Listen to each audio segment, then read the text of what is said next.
¿Qué tal, mi gente? Feliz domingo 23 de abril de 2023. Hoy estamos con un amigo, con un compatriota, un venezolano que reside en Nueva York. Soy Teo Rosillo a través de la World Business Society en nuestro canal de YouTube. Hoy vamos a conversar acerca de la gratitud. Pero antes, recuerda que en toda ocasión, la vida es mejor con café. Salud, Néstor. Buenas.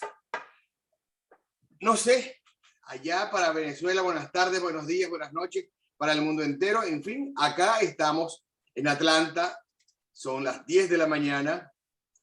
Tú estás en Nueva York, tenemos la misma hora. Y hablando un poquito de Néstor Alejandro Díaz Vega, casado con 2 hijos, oriundo de San Juan de los Morros. Llanero de pura cepa. Es un llanero de Guárico.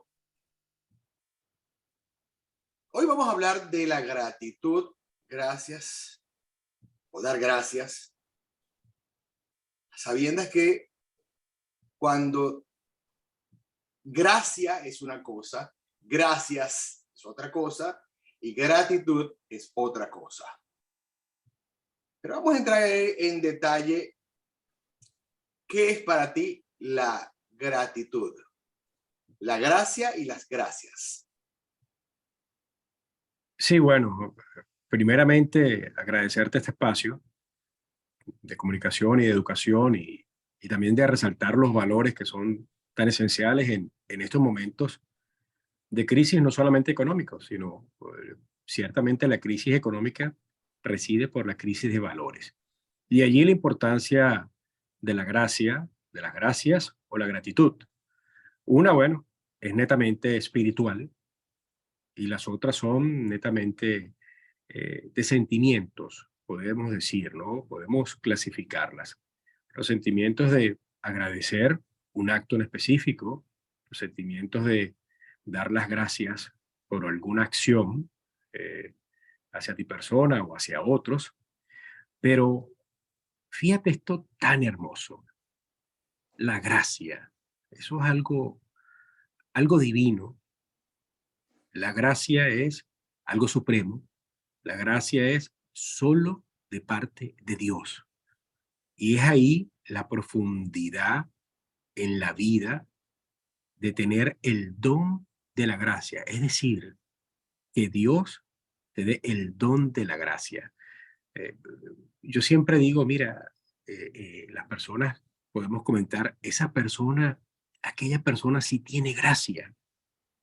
¿Cómo reconocemos los seres humanos cuando hay otras personas que tienen ese don dado por Dios de la gracia y lo transmiten no solamente al expresarse, sino simplemente con una sonrisa, con un gesto de amor, con un sentimiento que no puede ocultarse en la carne, sino que se expresa a través de la energía? Y la gratitud como tal, la gratitud cuando decimos estás agradecido por algo. Sí, la gratitud. Es de la eternidad, viene de Dios. Y se tiene que ser agradecido eternamente. Oye, yo pienso que desde el punto de vista no de la acción, sino de lo que ella representa, hay algunos parágrafos bíblicos que nos pueden iluminar hacia este camino que los teólogos han estudiado a profundidad, y es que demos gracias a todo. Y a todo significa lo que consideramos bueno o lo que podemos considerar malo. Y fíjate que esa enseñanza de lo que podemos conocer como el obstáculo, como algo que pudiese afectar incluso nuestros sentimientos, nuestros valores sentimentales, y decimos, ¿cómo yo voy a dar gracias siempre si esto me afectó? Pero el asunto de los obstáculos o de lo que creemos que no está tan bien, debemos agradecerlo, porque no se trata que el obstáculo nos haga peores personas, nos debe hacer mejores. Debemos estar por encima de eso y entender que los obstáculos son maestros que también nos da la vida para renacer. Así como los árboles que vienen, nosotros que estamos acá en la otra parte del mundo, pero con el sentimiento allá en Venezuela, vemos estos árboles en invierno, cómo se quedan sin una hoja y apenas reciben dos rayitos de sol y una agüita bendita, muestran lo mejor de ellos, los vemos florecer. Yo pienso que la gracia, así como bien lo dice, debe ser eterna. Y vamos a nadar un poquito en aguas profundas, si estamos hablando de gratitud y de dar gracias. Como venezolanos que somos, por supuesto que estamos agradecidos con nuestra tierra, nuestro país, Venezuela, que nos vio nacer, con nuestras madres, nuestros padres, con toda la gente que nos rodeó mientras estuvimos viviendo en ese hermoso país que ahorita está bajo una gerencia equivocada. Esa es la palabra, una gerencia equivocada. ¿Cómo ves tú tu gratitud ante un pueblo que está sumergido en la desesperación y que está siendo arrodillado y obligado a decir gracias? Fíjate, los venezolanos estamos transitando por un despertar continuamente. Yo creo que Venezuela sigue siendo eh, una bandera para despertar a muchos pueblos del mundo. Y quizás nos toca en un siglo y en unos años donde pareciera que el avance de la ciencia y de la tecnología está por encima del avance espiritual, pero sin embargo seguimos nosotros en muchos pueblos del mundo dormidos, dormidos en el ser, en lo que, o quizás no estamos despiertos totalmente. Y, y si pensamos que la gracia hay que dársela a estos actores políticos que han descarnado un país, que han defalcado una nación, que han empobrecido no solamente económicamente, sino espiritualmente a un pueblo de sol. Y cuando refiero a sol es un pueblo de risas, de alegría y de amor. Yo digo siempre que Venezuela tiene la gente más alegre y más hermosa de este planeta. Y es que no hay nada que nos quite la alegría, ni esta gente en 20 años. Y la gratitud no es a ellos. La gratitud tiene que ser a la nación, al ejemplo, a lo que vivimos, a lo que estamos superando, aunque estemos muchos por fuera, estamos superando muchas cosas y estamos despertando y despertaremos a otras naciones con nuestras vivencias, con nuestro ejemplo. A esa gratitud yo creo que hay que darle reconocimiento. Venezuela no podía seguir en esa cenicienta durmiente como pueblo. Hoy tú en Atlanta, mi persona en Nueva York y así muchos venezolanos en cualquier parte del mundo están nutriéndose de un mundo que quizás no veíamos hace una, dos o tres décadas. Hay que dar gracias a eso, porque vamos a iluminar el presente inmediato a los venezolanos con estas nuevas tierras que nos nutren en vitamina, en estudio, en esfuerzo, en sacrificio, en saber cómo debe llevarse un país de una forma digna y con valores. A eso hay que darle gracias. Dentro de tus redes sociales hablas mucho de esa gracia, de esa gratitud, de ese amor, pero tocaste un punto álgido que me da risa, me da gracia porque quiere un payaso hacer gracias o hacer de lo que está aconteciendo en nuestro país algo que nos dé gracia y que podamos sonreír o reírnos de toda esa parafernalia. ¿Estás de acuerdo con que un cómico llegue a la presidencia de la manera como se está vendiendo? ¿Sabes? Bueno, no, aterrízalo, aterrízalo. Estamos hablando del Conde del Guácharo. Ok. Bueno, él él quizás no tiene la gracia y está perdiendo lo gracioso, ¿no? Yo pienso que el conde del Guácharo, además de ser un empresario, es un padre, ¿no? ¿Mm? Y bueno, tiene su familia. Y, y la miseria en la que yo puedo decir que está actuando el conde, irresponsablemente, felizmente, yo pudiese decir incluso hasta un estado de ebriedad, porque una persona en la conciencia, en el respeto, en los valores, oye, vendo un país en miseria, un hombre que viene de la miseria y un hombre que ha sabido manejar esto a su favor y se ha, bueno, ha creado una fortuna como empresario. Yo no voy a entrar si es un gran empresario exitoso o no. No, logró una fortuna.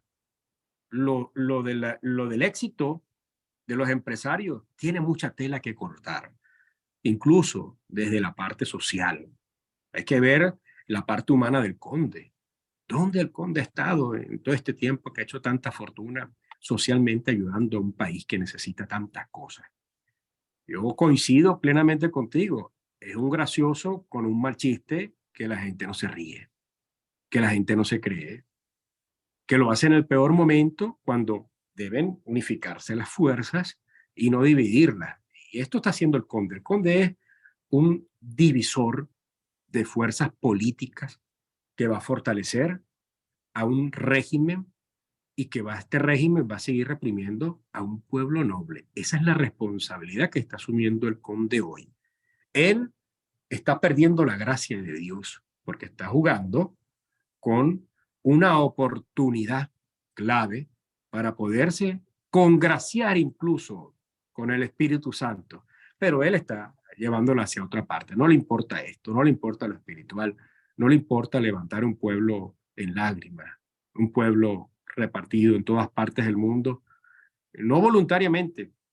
Yo una vez conversando con unos amigos me decían, pero tú tomaste la decisión de irte y en el derecho, tú también que eres abogado, sabemos que toda aquella decisión que se haga bajo coerción, bajo amenaza, no es válida, no es legal. Y creo que los venezolanos salimos en esa condición de Venezuela. Salimos en una condición bajo amenaza, bajo salvar nuestra vida.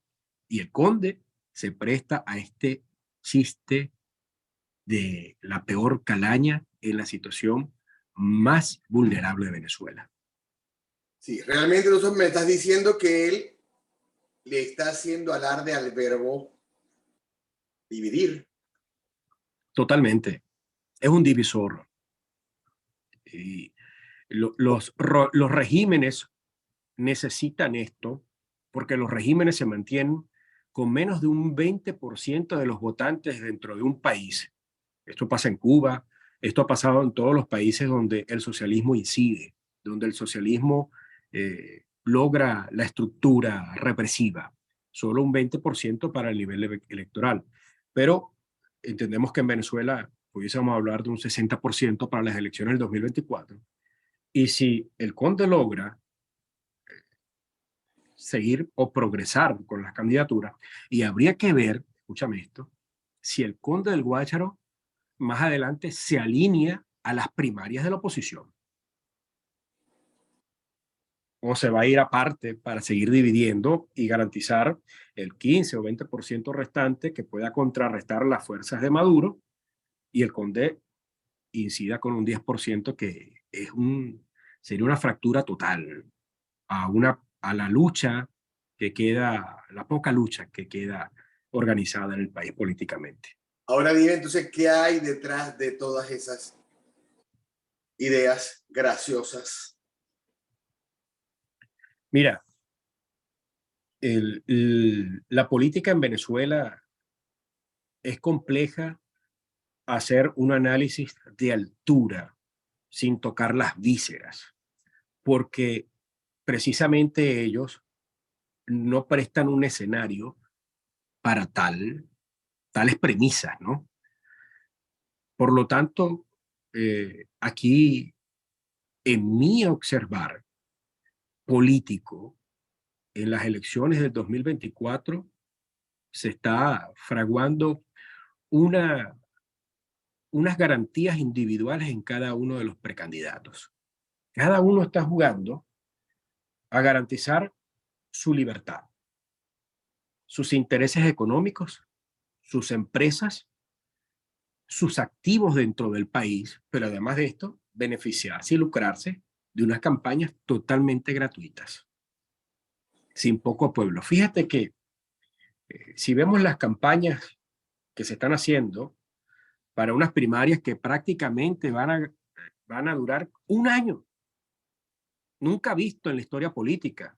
Unos candidatos que oponen a un régimen fortalecido, porque hay que decirlo, el régimen está fortalecido, maneja la justicia, lo administrativo, lo judicial, lo militar, gobernaciones, alcaldías, Asamblea Nacional, bueno, manejan todos los poderes. Entonces, ¿cómo ahora estos que incluso fueron diputados y ahora están diciendo, vamos a unas primarias y van a gastar casi un año? ¿Qué fuerza se puede acomodar para enfrentar a Maduro con todo esto, con toda esta ventaja que lleva? ¿Qué fuerza se puede organizar gastándose un año en primaria? Yo creo que ellos deberían dar un ejemplo hermoso de unidad, un ejemplo hermoso de querencia al país, de importancia a la relevancia histórica que hoy vive Venezuela. Dejar los individualismos y trabajar en un solo candidato. Que Pero trabajen, como, diciendo, ¿no? sí, Que trabajen con gracia. que trabajen con la gracia. Pero no parece haber ese don dentro del corazón de cada uno de ellos. Aunque los manejadores digitales los maquillen muy bien, los que estamos aquí en los análisis políticos nos damos cuenta que no hay esa gracia por Venezuela. Ahora bien, entramos en aguas profundas y yo voy a seguir escudriñándote porque tus redes sociales están candentes. Hablas de muchas cosas allí y dentro de ello dices que para qué van a haber unas primarias si no hay una fuerza, no hay una no se compaginan, no se mancomunan los esfuerzos. ¿Para qué se va a dar entonces todo esto sin gracia alguna? Fíjate, mis redes sociales tienen tres pilares fundamentales: los valores de amor, sentimiento, de solidaridad, de empatía, porque creo que hay una crisis mayor que la económica en esto. Y para levantar la económica debemos rescatar los valores. Pero también es un himno a la libertad, a la justicia, a lo que necesita el país, las herramientas para que ese pueblo levante nuevamente la mirada, porque el gobierno o la dictadura lo tiene mirando al piso y agradeciendo ver al piso un pueblo digno, un pueblo hermoso. Y por eso, bueno, en este año, en esta recta electoral, decidimos nuevamente en la página empezar a decir lo que sentimos desde una vista, ¿no? Desde una opinión, desde un aporte a la nación. Y las primarias es un absurdo, porque pienso que si al pueblo venezolano le preguntasen en la democracia incluso que está planteando en la oposición, ¿usted le gustaría que fuese el candidato Enrique Capriles, María Corina y el Conde del Guácharo? El pueblo diría que no. Pero estos tres garantizan una atmósfera sin oxígeno para cualquier iniciativa nueva de gente que enfrenten de la mejor forma, digna. Estas tres personas tienen 20 años enfrentando y no han podido. ¿Qué nos va a hacer creer a nosotros que esta primaria es la decisión, es la solución, es el camino hacia la libertad, hacia la democracia? Pero ellos tres crean esta atmósfera, como te digo, donde no hay respiración para nuevos liderazgos. Y hay nuevos liderazgos en el país, jóvenes hablando, luchando. Yo los he visto en las redes sociales, de muy bajos recursos, pero con una voz y una fuerza y un corazón y una sangre de libertad. En ellos está la esperanza. En ellos está el cambio a Venezuela. No en estos tres que están llevándose un año de campaña. No voy a dejar de preguntarte esto porque ¿fue una gracia o una moriqueta, Guaidó? Fue una desgracia. Es decir, no tiene gracia, una desgracia. Eso es desgracia, ¿no? Las personas que están en contra, que tuvieron el don de la gracia de Dios y no lo aprovecharon y decidieron trabajarle al mal. Decidieron, más valió la libertad de Guaidó, significa la convivencia con el mal, definitivamente. Y aquí muchos políticos que han estado, que tienen su camisa de fuerza porque representan una bandera, porque representan algunos sistemas, ellos no lo pueden decir, pero internamente ellos saben que es así. Guaidó ha sido una desgracia para la esperanza, una desgracia a la voluntad, jugó con los sentimientos de la gente. Creo que ha sido el joven con más suerte en todas las galaxias de toda la existencia, porque un joven con poca lucha política logró grandes esferas, pero le faltó el valor de poner incluso la vida, la vida.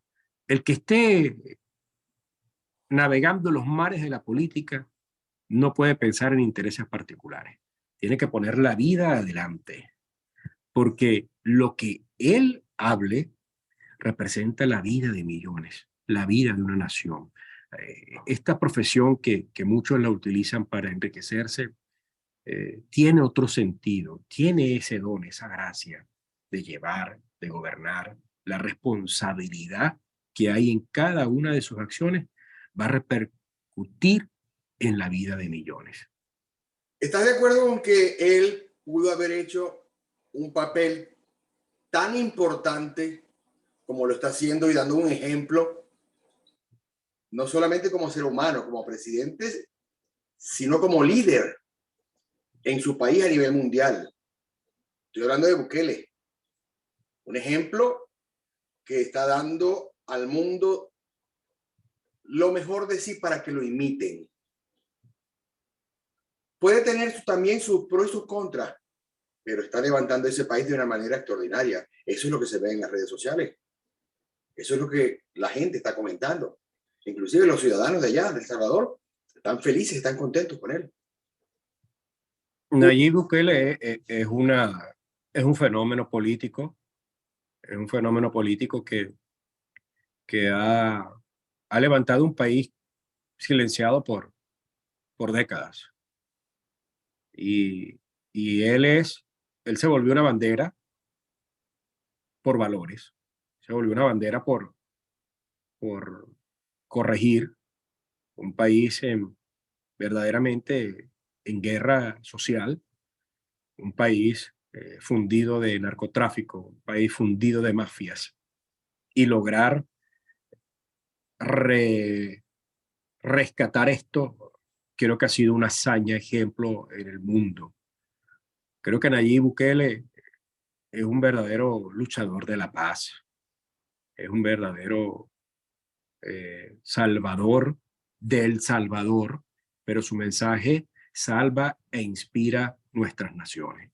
Hacia allá debe ir la nueva política, gente joven, gente dispuesta a asumir cualquier riesgo, gente que no esté casada con los narcogobiernos. ¿Y qué pasa? ¿Qué pasa en nuestros países? Que estamos hablando de narcocandidatos y llegan comprometidos a estos intereses tan complejos, tan oscuros, y tienen que seguir la puerta abierta a estos intereses. Nayib Bukele no. Nayib Bukele entró por la puerta democrática, por la puerta de la verdad, de los valores, del honor, de la dignidad y de rescatar la esencia del ser humano. Un hombre que se muestra con la familia, con su esposa, con sus hijos, un hombre que se muestra sencillo, un hombre que trabaja con firmeza, porque no puede haber negociaciones, y creo que ha sido el éxito de Nayib Bukele, que no negoció con criminales, no negoció con narcotraficantes. Nayib Bukele no negoció con las mafias ni con las bandas, porque eso es la justicia. La justicia no puede negociar para beneficiarlos y conseguir una paz como consecuencia de eso. Y ha pasado en otros países donde se ha tratado de negociar con mafiosos y bueno, los mafiosos han terminado siendo presidentes, imagínate. Tú acabas de decir que él ha salvado a El Salvador, ¿ok? En árabe significa su nombre ángel, el ángel. Y en el dialecto egipcio dice Dios está aquí. Sí, es un hombre muy espiritual. ¿Cuántos Nayib vamos a necesitar en Latinoamérica? Los que sean necesarios para desmontar todo este entramado tan complejo que hoy vive Latinoamérica. Latinoamérica está en el peor momento de la historia democrática, en los subvalores, está hundida en la desgracia política, como te digo, narcocandidatos, narcopresidentes, narcosestados. Y hasta que esto no se depure, que no es trabajo sencillo, nuestros pueblos seguirán creyendo en una libertad minúscula y en una felicidad estética y no espiritual. Mira, la justicia debe respetar el derecho de confesión de culpa. Totalmente. Pero fíjate que esto es algo interesante, ¿no? Porque puede llegar una persona a decirle a un juez, yo soy culpable. Y el juez no lo puede condenar hasta que éste no verifique si verdaderamente es culpable, ¿no? Ese trabajo de balanza de la justicia donde el juez no solamente puede, por el testimonio, enjuiciar a alguien. Te pongo un caso, ¿no? De estos casos jurídicos. Si el hombre quizás esté pasando por un problema psicológico, mental, y se presente como testigo y diga, yo asesiné a esa persona, pero no tiene nada que ver. El juez, incluso por encima de su declaración, debe dejarlo libre. Ahora, si consigue los elementos probatorios para enjuiciar a esta persona y condenarlo por el delito cometido, es otra cosa. Pero en la política sería desafiar la gravedad o sería ser muy entusiasta creer que un político de estos que dirige cualquier nación latinoamericana confiese sus pecados, y mucho más complejo que un juez insinúe investigar a un intocable de estos. Ahora bien, me hablas de valores. ¿Qué pasó con aquella gente, con aquellas personas que durante 20 años nacieron? Hoy en día pueden tener ya adultos, 18, 19, 20, y van a llegar a 21 años. ¿Cuál es el pensamiento de esa gente que vivieron con algunas familias que no estaban a favor, que estaban todavía luchando por una Venezuela libre? Pero muchos están con un pensamiento de dame, porque soy merecedor. ¿Y cuándo yo voy a exigir a que ellos den? Mira, yo aquí voy a decir algo que quizás no le guste mucho a algunas personas. Yo pienso que la cultura cuanto y para eso es una cultura histórica en Venezuela, de la cuarta y de la quinta.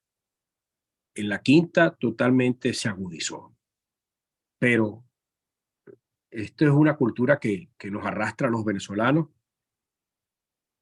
Creo que ha sido uno de los peores daños que nos han hecho como sociedad. Hacernos creer que somos ricos cuando Venezuela o los venezolanos nunca hemos sido ricos. Nos han mostrado una riqueza, como te decía, muy superficial, muy estética. No sé si lo compartes ahora que muchos de los venezolanos estamos viviendo en otras partes, decimos, oye, pero esto es otra cosa. Esto no lo vimos nosotros nunca, vamos a estar claros. Pero ciertamente comparto contigo que la juventud de hoy en Venezuela ha sido la gran víctima en agudizar los antivalores. Es una juventud totalmente, en su mayoría, víctima, corrompida por los antivalores. Y de allí te decía que la responsabilidad que ha tenido, ahí, voy a conectar aquí, Nayib Bukele, de levantar banderas de valor, de honor, de ética, de sacrificio para sacar las naciones y salir nosotros en progreso como seres humanos. Eso no se ve en Venezuela y en muchos países de Latinoamérica que se siguen llegando de forma irresponsable. Igualmente, como la oportunidad que tuvo Guaidó de levantar una bandera transparente, honesta, que motivara a los jóvenes a luchar. Y el descalabro mayor lo cometió esta revolución que ha mostrado una vida a las mujeres de prostitución para hacerse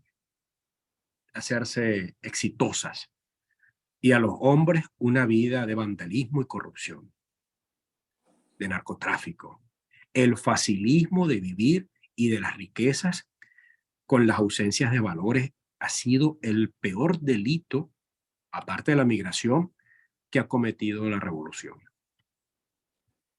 Mira, en una de las publicaciones que tienes tú, hay algo muy interesante, que es que un pingüino viene siendo perseguido por una orca.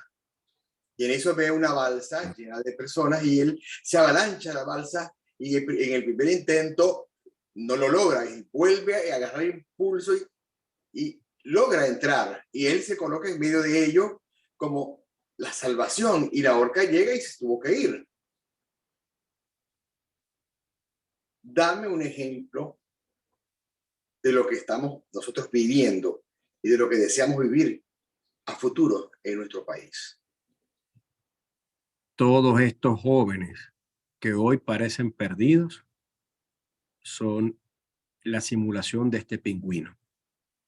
En el momento que le tendamos la mano, en el momento que le mostremos un país hermoso de valores, en el momento donde dejemos de ver los villanos, en el momento que empecemos a alimentarlos espiritualmente y con ejemplos de progreso de una nación, en esos momentos se van a sentir tan seguros como se sintió el pingüino en la balsa con estos dos hombres que le salvaron la vida.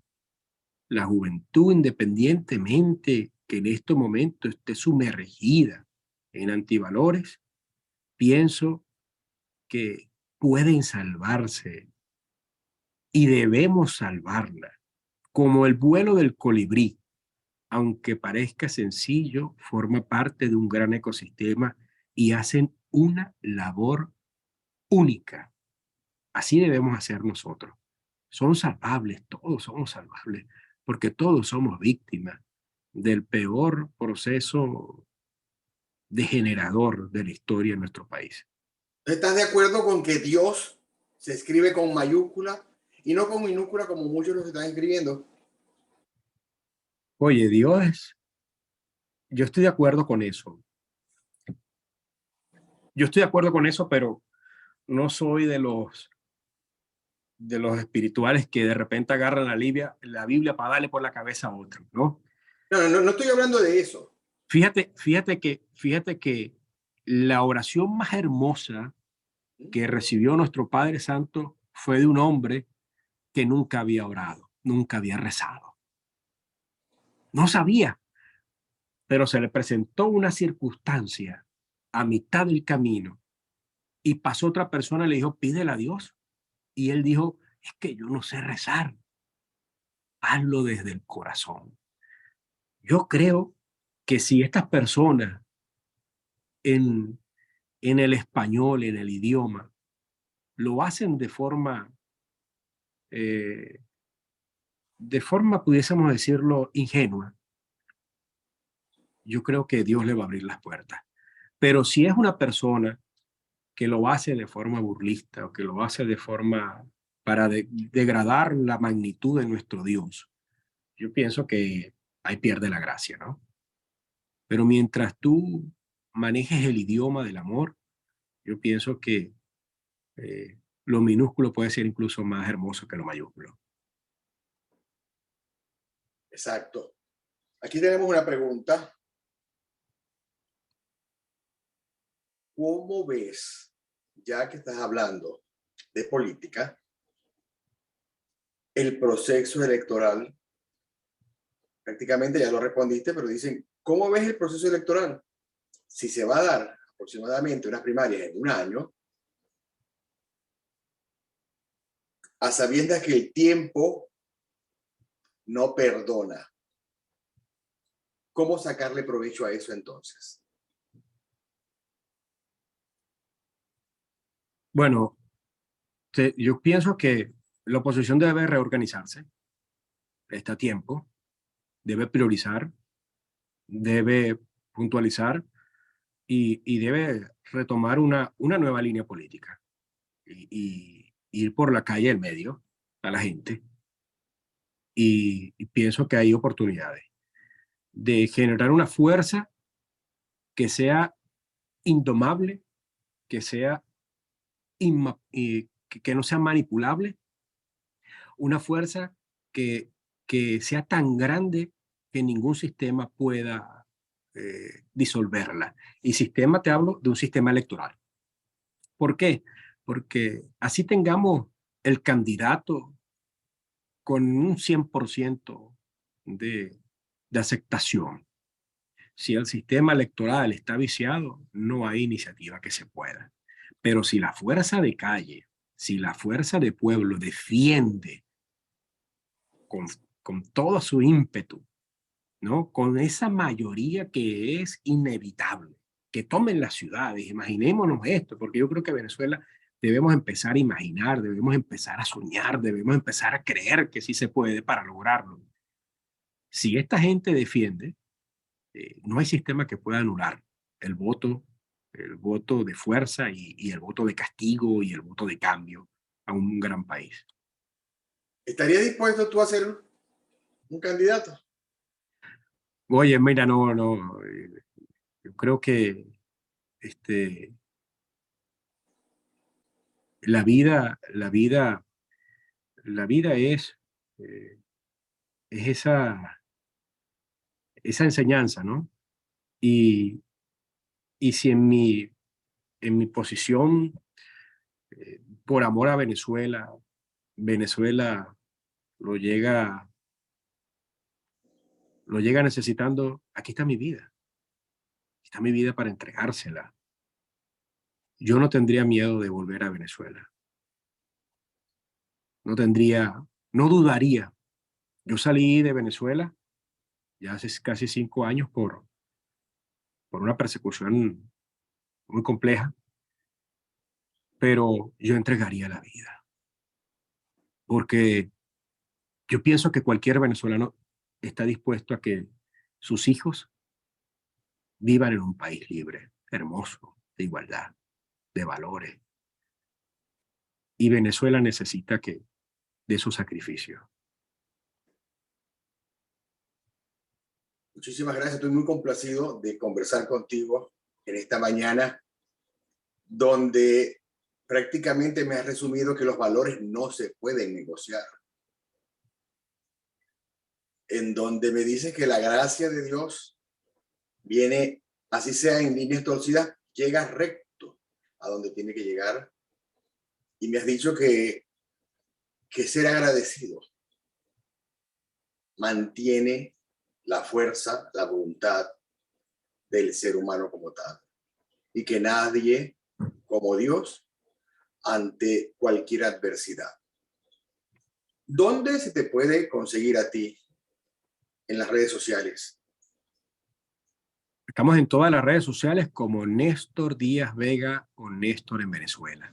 Una red social que nació con ese sentido de valor nacional y que con ese sentido de creencia. Y no olvidemos, permíteme esto, quiero dejar un ejemplo hermoso, el ejemplo más hermoso de la gracia y de la fuerza, de este don de Dios, que su Hijo Jesucristo nació bajo la gracia del Espíritu Santo. Y esa gracia, si los venezolanos empezamos también a cultivarla, así como nació Jesucristo, así van a ser una gran nación. Vamos a creer que esto es posible, porque mientras exista esperanza, mientras exista la fe, no tendremos quizás un camino fácil, pero podemos lograrlo. Eso me conlleva a mí a decirte que formas parte de los virgianos.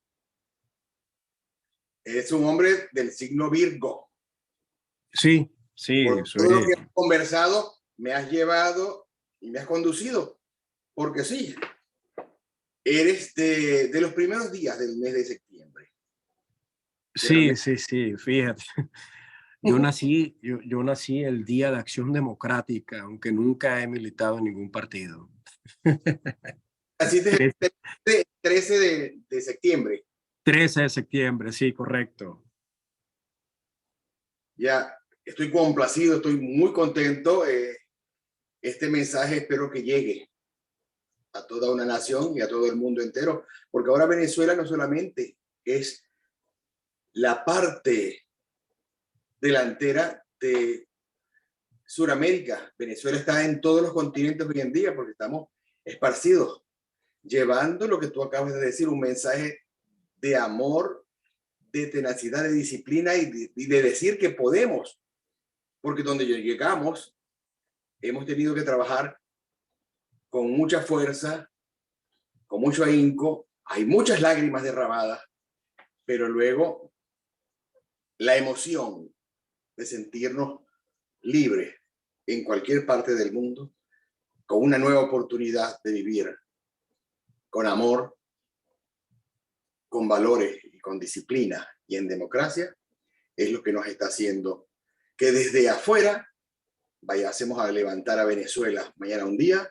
y que esos gerentes que están allí y que no han sabido aprovechar esa oportunidad, le den paso a una nueva generación, que esa generación de relevo sepa imitar, porque con admiración lo digo, a ese Salvador que está haciendo del Salvador un ejemplo a nivel mundial. Tu mensaje para despedirlo, por favor. No tengo duda que la gracia de Dios va a llegar a Venezuela. No tengo duda que los venezolanos de esta generación la vamos a poder ver.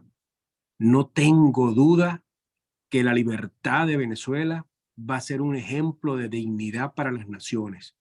No tengo duda que los venezolanos vamos a poder andar libremente en Venezuela. No tengo duda que esta es la primera y última generación de migrantes que tienen que dejar ese país tan hermoso, sus creencias, sus familias, por una mejor calidad de vida. Esta será la última generación de migrantes, primera y última. No tengo duda de eso. La gracia de Dios va a reinar en nuestro país. Así sea. Muchísimas gracias, señores. Néstor Alejandro Díaz Vegas, un llanero de cepa de San Juan de los Morros, de Guárico, nos acompañó en esta mañana llena de mucha esperanza, de mucha fe, de mucha gracia, de mucha gratitud, pero sobre todo de mucho amor a Dios sobre todas las cosas. Pero recuerda siempre que en toda ocasión, mis amigos, la vida es mejor con café. Soy Tecillo, hoy es mañana. Nos despedimos hasta una nueva oportunidad. Se les aprecia, se les quiere. Y ya sabes, a través de la World Business Society nos puedes contactar en Concafé. Mil bendiciones. Será hasta la próxima semana. Gracias. Muchísimas gracias, Néstor. Y esta no va a ser la única oportunidad que vas a tener para conversar con nosotros y todos aquellos que nos están viendo a través de nuestra pantalla en Concafé, a través de la World Business Society. Se te aprecia. Bendiciones y muchas gracias.